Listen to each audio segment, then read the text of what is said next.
Environment and ecology unit 2 के quick short के part 1 में आपका स्वागत है। पार्ट 1 के लिए आप सिलेबस देख सकते हैं। सबसे पहले हम नेचुरल रिसोर्सेज के बारे में समझ लेते हैं।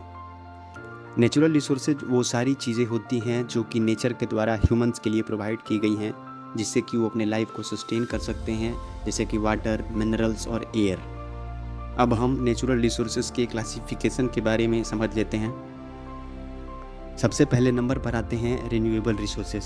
रिन्यूएबल रिसोर्सेज वो सारे रिसोर्सेज होते हैं जिनको कि हम दोबारा यानी कंटिन्यूसली प्रोसेस में यूज कर सकते हैं, यानी अगर एक बार वो रिप्लेनिश होते हैं तो दोबारा हम उनको यूज कर सकते हैं। नॉन रिन्यूएबल रिसोर्सेज ऐसे रिसोर्सेज होते हैं जिनका दोबारा यूज नहीं किया जा सकता, या फिर वो ईयर्स, डिकेड्स भी ले लेते हैं दोबारा फॉर्म होने में। बायोटिक रिसोर्सेज क्या होते हैं? बायोटिक रिसोर्सेज ऐसे होते हैं जो कि लिविंग ऑर्गेनिज्म से मिलते हैं, जैसे कि प्लांट्स एंड फॉसिल फ्यूल्स को यूज़ करके हम पेट्रोलियम ले सकते हैं या फिर ऐसी सारी चीज़ें। अबायोटिक रिसोर्सेज ऐसे रिसोर्सेज होते हैं जो कि नॉन लिविंग थिंग से मिलते हैं, जैसे कि air, water, minerals and metals. In exhaustible resources क्या होते हैं? ये रिसोर्सेज अनलिमिटेड इन सप्लाई होते हैं, जैसे कि हम बात करें सोलर एनर्जी की, विंड की। ये सारे ह्यूमन यूथ से डिप्लीट नहीं होते हैं। एग्जॉस्टिबल रिसोर्सेज क्या होते हैं?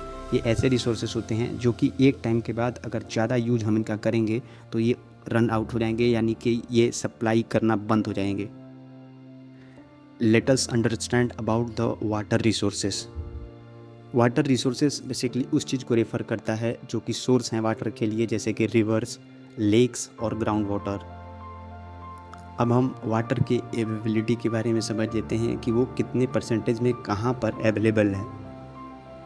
समरी में ये बताएं तो वाटर ऑल द फॉर्म्स में बेसिकली सॉलिड, लिक्विड, गैस में different regions of the world में बेसिकली सिचुएटेड है, या फिर ऐसा बोल सकते हैं कि मतलब फैला हुआ है। लेकिन 1% से भी कम वाटर है वो फ्रेश वाटर है, जिसको कि हम ड्रिंक कर सकते हैं, और वो ईजिली एक्सेसिबल कहाँ से है? रिवर्स के थ्रू, लेक्स और ग्राउंड वाटर के फॉर्म में। अब हम वाटर के सोर्सेज के बारे में समझ लेते हैं कि वाटर हमें कहाँ से मिल सकता है।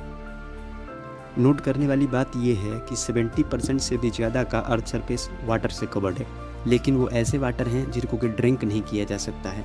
और 1% वाटर जो है, मैंने पहले बताया, वो फ्रेश वाटर है जो कि ईजिली एक्सेसिबल होता है ह्यूमंस के लिए। वाटर बेसिकली ग्लेशियर्स के फॉर्म में या फिर रिवर्स के फॉर्म में, ओशियंस के फॉर्म में, ये different zones of the earth में सिचुएटेड है, यानी कि उनको हम यूज भी कर सकते हैं, नहीं भी कर सकते हैं। बेसिकली ओशियन वाटर सॉल्टी होने की वजह से उसका यूज़ प्रोहिबिटेड है। अब हम वाटर क्वालिटी एस्पेक्ट्स के बारे में समझ लेते हैं। बेसिकली वाटर क्वालिटी एस्पेक्ट्स ये एक्सप्लेन करता है कि वाटर जो कि different physical factor, chemical factors, biological factor पर डिटरमाइन होता है, जिसके बेसिस पर ये पता चलता है कि वो वाटर हमारे लिए ड्रिंकिंग के लिए सूटेबल है या फिर अनसूटेबल है। अब हम वाटर बोर्न डिजीज़ के बारे में समझ लेते हैं। वाटर बोर्न डिजीज़ बेसिकली ऐसी डिजीज़ होती हैं जो कि पैथोजेनिक माइक्रो ऑर्गेनिजम्स के द्वारा कॉज की जाती हैं। सबसे ध्यान देने वाली बात यह है कि जब कोई ह्यूमन इंजेस्ट करता है या फिर रॉन्ग फॉर्म ऑफ वाटर कहने का मतलब ये है कि ऐसा वाटर जो कि वायरसेस, बैक्टीरिया या फिर पैरासाइट्स कंटेंट होता है, उसके कांटेक्ट में जब एक ह्यूमन आता है तो उसको ऐसी वाटर बोर्न डिजीजेज होने के चांसेस बढ़ जाते हैं, और यही हाउ दे स्प्रेड में एक्सप्लेन किया गया है। इसके एग्जांपल्स की बात करें तो उसके अंदर टाइफाइड के फीवर हो सकते हैं, या फिर डिसेंट्री की बात हम कर सकते हैं, कलरा की बात कर सकते हैं। ये सारी ऐसी चीज़ें जो हैं जो कि basically a large amount of population को हार्डली अफेक्ट कर रही हैं, बिकॉज ऑफ द वाटर की क्वालिटी जो है, जो हमने पीछे बात किया, वो काफ़ी धीरे धीरे करके डिग्रेड हो रही है। वाटर इंड्यूस्ड डिजीजेज के बारे में समझ लेते हैं, और एक माइन्यूट डिफरेंस है वाटर बोर्न डिजीजेज और वाटर इंड्यूस्ड डिजीजेज में। बेसिकली वाटर इंड्यूस्ड डिजीजेज जो होती हैं वो वाटर बोर्न डिजीजेज से इस रूप में डिफरेंट होती हैं कि water induced disease basically contaminated water के कांटेक्ट में रहने से फैलती हैं। यही बेसिकली एक्सप्लेन किया गया है। इसके दो मेथड्स हो सकते हैं।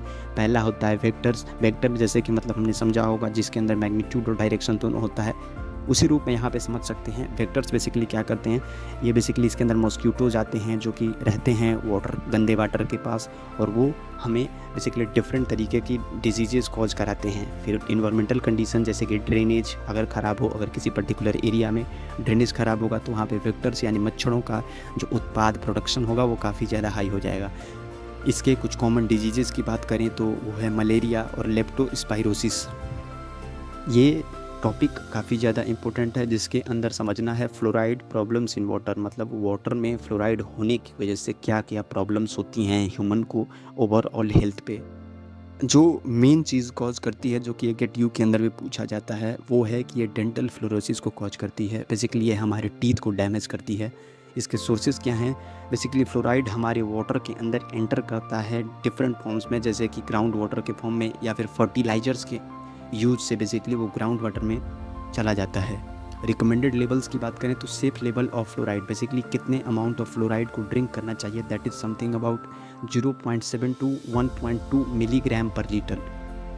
ये समझने वाली बात है। फिर पब्लिक अवेयरनेस के अंदर बात करें तो ऑब्वियसली अंडरस्टूड है कि इसके बारे में लोगों को समझना चाहिए एंड पीपल शुड, मतलब उनको ध्यान देना चाहिए इन सब चीज़ों पे। Let us move to the another important topic, that is arsenic problems in water.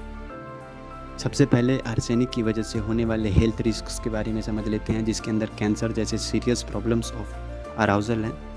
Sources of contamination, basically जो नेचुरल ड्रिंकिंग वाटर के mineral deposits, human activities, mining and industrial process are responsible.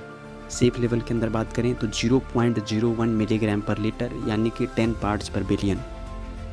अब हम mineral resources के बारे में समझ लेते हैं। Minerals basically naturally occurring substance होते हैं, जैसे कि मेटल्स और नॉन मेटल, जिनको कि बेसिकली माइन किया जाता है अर्थ के अंदर से डिफरेंट तरीके के यूजेस के लिए। Carbon cycle is another important topic. Carbon cycle basically जो कार्बन डाइऑक्साइड के लेवल्स हैं उसको मेंटेन करने में यूज़ किया जा सकता है, और जो इसके की प्रोसेसेस हैं वो फोटोसिंथेसिस हैं, respiration of animals and human beings, plants के हैं। फिर उसका इंपॉर्टेंस के बारे में हम बात करें तो बेसिकली अर्थ के टेम्परेचर को बेसिकली फॉर लाइफ को मेंटेन करने में मदद करता है। और ह्यूमन इम्पैक्ट की बात करें तो बर्निंग ऑफ फॉसिल फ्यूल्स की वजह से कार्बन डाइऑक्साइड का जो अमाउंट है वो एटमॉस्फेयर के अंदर बहुत ज़्यादा रेट से इंक्रीज़ कर रहा है। अब हम नाइट्रोजन साइकिल के बारे में समझ लेते हैं। नाइट्रोजन साइकिल बेसिकली एक प्रोसेस है जिसमें कि नाइट्रोजन मूव करता है एटमॉस्फेयर, सॉइल, वाटर और लिविंग ऑर्गेनिजम्स के बीच में। इसके की प्रोसेसेस की बात करें तो सबसे पहला है बैक्टीरिया के द्वारा किए जाने वाला नाइट्रोजन फिक्सेशन। दूसरे नंबर पर आ जाता है नाइट्रिफिकेशन। इसके इंपॉर्टेंस की बात करें तो ये making of proteins and nucleic acid, जैसे कि डीऑक्सी राइबोन्यूक्लिक एसिड यानी डीएनए एंड आरएनए के लिए रिस्पॉन्सिबल है। ह्यूमन इम्पैक्ट की बात करें तो ऑब्वियसली ज़्यादा फर्टिलाइजर्स की यूज होने की वजह से नाइट्रोजन जो है वो रन ऑफ के बेसिकली लीड कर रहा है। अब हम सल्फर साइकिल के बारे में समझ लेते हैं, और ये एक इम्पोर्टेंट टॉपिक है जो कि एग्ज़ाम में पूछा जाता है। बेसिकली कार्बन और नाइट्रोजन साइकिल की तरह सल्फ़र साइकिल के अंदर सल्फ़र एटमॉस्फेयर के अंदर मूव करता है सॉइल, वाटर और लिविंग ऑर्गेनिज्म के बीच में। इसके की इंपॉर्टेंट प्रोसेसेस हैं, वो है सल्फ़र डाइऑक्साइड का इमिशन, जो कि कहाँ से होता है, जैसे कि वोल्केनिक इरप्शंस वगैरह से। इसका डिपोजिशन जो कि SO2 जो कि सल्फ़र डाइऑक्साइड होता है, वो अर्थ में एसिड रेन के रूप में डाउनफॉल करता है। इंपॉर्टेंस की बात करें तो सल्फ़र एक वाइटल रोल प्ले करता है प्रोटीन्स और एंजाइम के फॉर्मेशन में, साथ ही साथ सेलुलर फंक्शंस में। ह्यूमन इम्पैक्ट की बात करें तो सल्फ़र पोल्यूशन जो होता है वो इंडस्ट्रियल एक्टिविटीज़ के द्वारा किया जाता है, जो कि एसिड रेन और इकोसिस्टम को हार्म करने में रिस्पॉन्सिबल है। अगर यहाँ तक वीडियो देखा है तो thank you very much for watching. आप इस सेशन की PDF को डिस्क्रिप्शन से एक्सेस कर सकते हैं। Thank you.